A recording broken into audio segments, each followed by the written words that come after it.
ஏய், எதுக்கு இப்படி விழுதுகிட்டு இருக்கிற?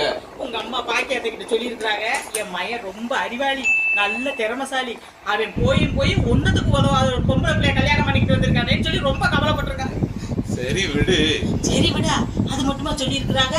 புருஷங்கிற கொஞ்சமாவது மட்டு மரியாதை வைக்கிதா, எப்படி பேசுதுன்னு பாருங்க. இதெல்லாம் பொம்பளையான்னு கேட்டிருக்காங்க.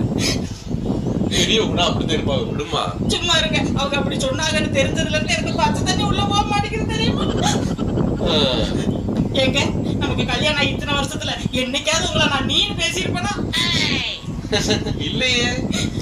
ஏதோ நீங்க என்னை பத்தி புரிஞ்சுக்கிட்டதால நம்ம லைஃப் நல்லா போய்கிட்டு இருக்கோம். யோ, என்ன இது? என்ன அவரக்காய் வாங்கியிருக்க? எருமை மாடு மாதிரி வளர்ந்துருக்கிய ஒரு அவரக்காய் பார்த்து வாங்க தெரியுதா உனக்கு? இதுல வேற உங்க ஆத்தா நல்ல திறமைசாலின்னு சர்டிபிகேட் வேற கொடுத்துருக்காங்க. எல்லாம் சுத்தே வாங்கியிருக்கிய உங்க மாதிரி.